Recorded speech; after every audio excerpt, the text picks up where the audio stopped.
ఈరోజు ఈ ప్రోగ్రాం మనకు స్పాన్సర్ చేస్తుంది ఎకో తేజస్ విద్యుత్ వాహనాల సంస్థ. ఇకపోతే ఉమ్మడి కర్నూలు జిల్లా ఆలూరు నియోజకవర్గ ఎమ్మెల్యే బుసినే విరూపాక్షి ఇంటి వద్ద ఉన్నాము. అది ఎక్కడో కాదండి, ఉమ్మడి కర్నూలు జిల్లా ఆలూరు నియోజకవర్గ పరిధిలోని తన సొంత మండలం చిప్పగిరి మండల కేంద్రంలో ఆయన ఇంటి ముందు ఉన్నాము.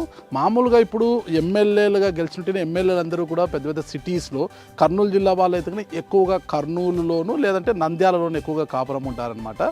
అంటే గ్రామీణ ప్రాంతాల్లో కాపురం ఉండే ఎమ్మెల్యేలు చాలా అరుదుగా చూస్తుంటాం మనము. అయితే బుసినే విరూపాక్షి గారు ఎమ్మెల్యేగా గెలిచినప్పటికీ కూడా ఇక్కడ తన స్వగ్రామమైన చిప్పగిరిలోనే తన సొంత ఇంట్లోనే ఉంటున్నాడు. గుంతకల్లో కూడా ఆయనకు ఒక ఇల్లు ఉంది. అయినా కూడా ఆయన ఇక్కడే ఫ్యామిలీతో ఇక్కడే ఉంటాడు చిప్పగిరి మండలంలో. అంటే తాను నమ్ముకున్న మండల ప్రజల కోసం కావచ్చు, నియోజకవర్గ ప్రజలకు అందుబాటులో ఉండే విధంగా ఇక్కడే ఉంటాడు. ఒక్కసారి ఇల్లుని చూడొచ్చు మనం అవుట్ చుట్టూ. పక్కా అంటే గ్రామీణ వాతావరణము కొట్టొచ్చినట్టు కనిపిస్తుంది. పచ్చటి చెట్లు, పూల మొక్కలు అవన్నీ కూడా. రైల్వే కాంట్రాక్టర్ బాగా సంపాదించి ఉంటాడు, పెద్ద పెద్ద భవంతుల్లో ఉంటాడు అనుకున్నా. కానీ ఇప్పటికీ కూడా ఒక సాదాసీదా ఇల్లు అనమాట. ముందరంతా కూడా రేకులు, వెనకల మిద్దె ఉంది. ఒకసారి మనం ఇంట్లోకి పోయి చూడొచ్చు. ఇక్కడంతా కూడా ఇది ఎవరైనా చూసి ఇది ఎమ్మెల్యే గారి ఇల్లా అన్నట్టుగా ఉందన్నమాట. ఇక లోపలికి వస్తేనే తులసి చెట్టు చూడండి. ఇది అంత ముందు మిద్దె ఉన్నట్టుంది. ఆయన ఎమ్మెల్యే అయినా కనుకుంటా ఇదంతా కూడా ఎవరైనా తన కోసం వచ్చే కార్యకర్తల కోసం కావచ్చు, ప్రజల కోసం కావచ్చు, కూర్చోవడానికి ఈ రేకుల షెడ్లు ఇవన్నీ వేయించాడు. ఇది హాల్ లాంటిది. ఇది చూడండి, వైఎస్ఆర్ కాంగ్రెస్ పార్టీ చిప్పగిరి శ్రీ బి అంటే బుసినే విరూపాక్షి గారు చిప్పగిరి మండల జడ్పీ అంటే జెడ్పీటీసీగా ఉన్నారు. ఆయన రైల్వే కాంట్రాక్ట్ ఉన్న సమయంలో చిప్పగిరి జెడ్పీటీసీగా ఉన్నారు. జెడ్పీటీసీ టు ఎమ్మెల్యే అయ్యారు. ఏకంగా ఆయన డైరెక్ట్గా ఎమ్మెల్యే అయిపోయారు. జెడ్పీటీసీగా ఉన్నప్పుడు జగన్మోహన్ రెడ్డి గారితో దిగిన ఫోటోలను కూడా మనం చూడొచ్చు. ఇక్కడ కూడా సేమ్ అంతే. విరూపాక్షి గారు జెడ్పీటీసీగా ఉన్నప్పుడు జగన్మోహన్ రెడ్డి, వైఎస్ రాజశేఖర రెడ్డి గారు, విరూపాక్షి గారు ఉన్న ఫోటోలు మనం చూడొచ్చు. చాలా సింపుల్గా, ఎక్కడ హంగు ఆర్బాటాలు లేకుండా చాలా సింపుల్గా ఉంది ఇల్లు. ఇది మెయిన్.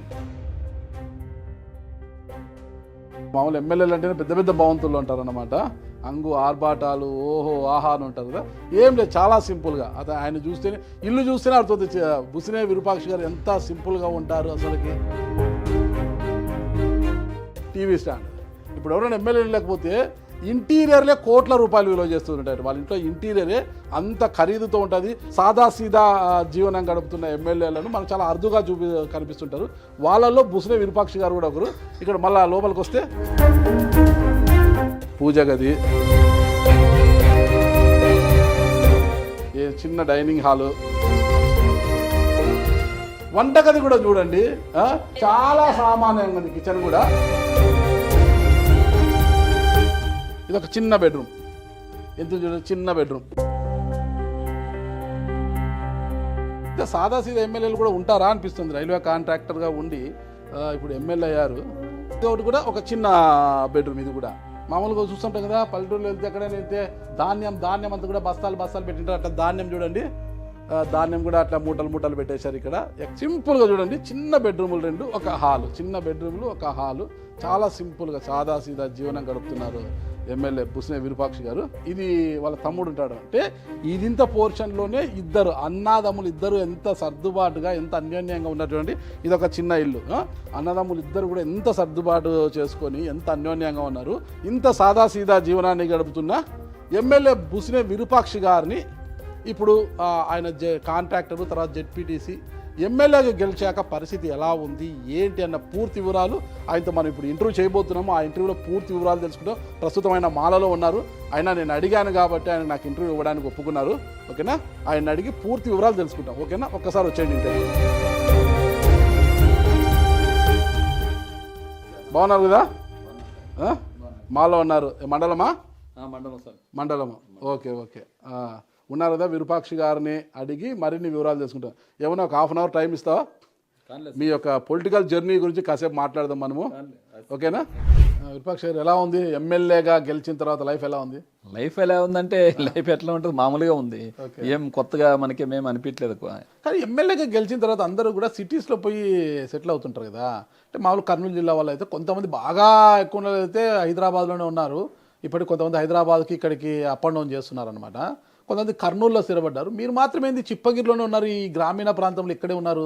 అది కూడా పాత ఇల్లు ఇదంతా రీమోడల్ చేసుకుని ఇక్కడే నివసిస్తున్నారు. ఏంటికి మీరు సిటీస్కి పోవాలనిపించలేదా? మనకి సిటీస్ పోవాలనిపించలే, మా పుట్టినూరులోనే ఉండాలనేది నా కోరిక. ఓకే. సిటీస్ పక్కన ఉంది, గుంటూరు టౌన్ పక్కన ఉంది కదా, అయినా కానీ మనకి పోవాలనిపించలేదు. రైల్వే కాంట్రాక్టర్ కదా మీరు, బాగానే సంపాదించింటారు కదా, మరి ఏమి మరి సాదా సీదాగా ఉన్నారు? సంపాదించినా కానీ అంత పూర్ నుంచి కింద నుంచి వచ్చినాం కదా. Okay, down to earth. Down to చాలా డౌన్ నుంచి. ఒక్కసారి మీ కుటుంబ నేపథ్యం గురించి చెప్పండి, మళ్ళీ ఇంటర్వ్యూ లోతులోకి వెళ్దాం మనము. మీ స్వగ్రామం చిప్పగిరేనా? చిప్పగిరే. నాన్నగారి పేరు? చిన్నాంజనేయ. అమ్మగారి పేరు? శ్రీదేవమ్మ. ఎంతమంది సంతానం వారికి మీరు? వారికి మేము 5 మంది. 5 మంది మీరు? అమ్మ మీరు ఎన్నోవారు? నేను రెండో ఆయన. ఒక పెద్ద ఆయన ఏం చేస్తాడు? పెద్ద ఆయమ్మ ఆ అక్క. ఆమె అదే ములకలపేంటకి ఇవ్వనంటు కదా, ములకలపేంటకి ఇచ్చినాం. వాళ్ళ అన్న కొడుకే ఇచ్చింది. ఓకే. నేను రెండో వాడు. 3 చెల్లెలు, 2 తమ్ముళ్ళు. ఏం చేస్తారు వాళ్ళు? ఒక ఆయన బిల్డింగ్ కాంట్రాక్టు, ఒక ఆయన మా రైల్వే దాంట్లోనే ఆయన మొత్తం వర్కులు చూసుకుంటుంటాడు. మీరేం చదువుకున్నారు? మేము 10th వరకు చదివింది. 10th పాసా? పాస్. మరి 10th క్లాస్ చదివిన మీరు రైల్వే కాంట్రాక్టర్ ఎలా వెళ్ళిపోయారు?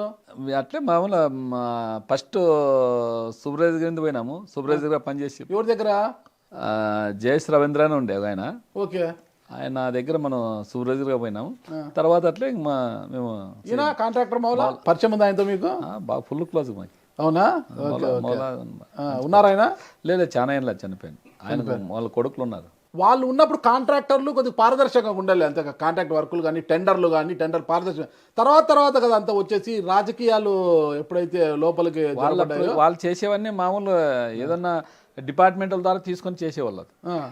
అప్పుడు టెండర్గానే వచ్చేవాళ్ళు. ఎమ్మెల్యేలు వీళ్ళదంతా రౌడీలు గూండాలు ఎమ్మెల్యేలు ఎప్పుడైతే లోపలికి ఎంటర్ అయ్యారు అప్పటి నుంచి కదా చెడిపోయావు అంతా కూడా. రింగు కావడము, లేదంటే దౌర్జన్యం చేసి ఒకరే కాంట్రాక్ట్లు తీసుకోవడము, రింగ్ చేసి ఇలాంటి ఎమ్మెల్యేలకు సర్దుబాటు చేసి డబ్బులు ఇవ్వడము, ఇట్లాంటివన్నీ లోకల్ ఎమ్మెల్యేని సంతృప్తి పరిచిన తర్వాత, ఎంపీని సంతృప్తి పరిచిన తర్వాత కాంట్రాక్ట్లు తీసుకోవడము, ఇవన్నీ మారిపోయినాయి కదా. మళ్ళా మారిపోయాయి అవన్నీ.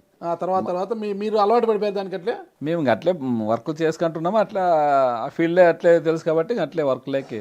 రైల్వే కాంట్రాక్టర్గా ఉన్నాం. మీరు జెడ్పీటీసీ ఎందుకు అయ్యారు? మళ్ళీ జెడ్పీటీసీ జోలు ఎందుకు వచ్చారు మళ్ళీ రాజకీయాల్లోకి? ఇప్పటి నుంచి మనకు రాజకీయాలు అంటే ప్రేమ. ఓకే.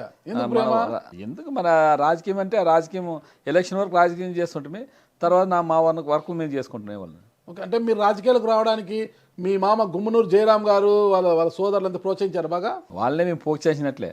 పోచేసి అంటే వాళ్ళు ఫస్ట్ ఎప్పుడు టీడీపీలో ఉండేవాళ్ళు. 2006లో ప్రజారాజ్యం పార్టీలో పోటీ చేసి ఓడిపోయాడు ఆయన. ఫస్ట్ ఆయనది 2001లో ఎంపీటీసీకి పెట్టి ఆయనకు ఓడిపోయినాడు ఏరూరులో. మేము మా ఊర్లో గెలిచినాం. మేము మా మల్లికార్జున అని పెట్టి ఆయన గెలిపించుకున్నాము. ఆయన ఓడిపోయినాడు 2001లో. 2006లోన జెడ్పీటీసీ పెట్టినాడు ఆయన. జెడ్పీటీసీ పెడితే మేము అందరూ కలిసి సర్లే ఆయన అప్పుడు ఓడిపోయినాడు కాబట్టి సర్లే ఉన్నలే మనోడు అనే లెక్కలోన ఆయన అప్పుడు జెడ్పీటీసీ 2006లో గెలిచినాడు. తర్వాత 2009లోన పీఆర్పీ తరఫున పోటీ చేసి ఓడిపోయినాడు. రాజీనామా చేసినాడు దానికి, అది జెడ్పీటీసీకి 2009లో. ఇంకా మీకు తెలుసు 2014లో ఆయన ఎమ్మెల్యే వైఎస్ఆర్. 2013లో వచ్చినాడు మన వైఎస్ఆర్ కాంగ్రెస్ పార్టీలు. మేము 2011 ముందే ఆయనకన్నా ముందే ఉన్నాము. ఆయనకన్నా ముందే మీరు మళ్ళా. ఓకే. ఆయనకన్నా ముందే. మీకు ఆయనకు బంధుత్వం ఉందా? ఇప్పుడు మా అల్లుడు అంటే కదా, అల్లుడు వాళ్ళు అన్నదమ్ములు. అల్లుడు నాయన మా గుమ్మనూరు జయరాములు అంతా వాళ్ళు అన్నదమ్ములు బంధుత్వం అంతా. వాళ్ళ ఎనంలో వీళ్ళ ఎనంలో.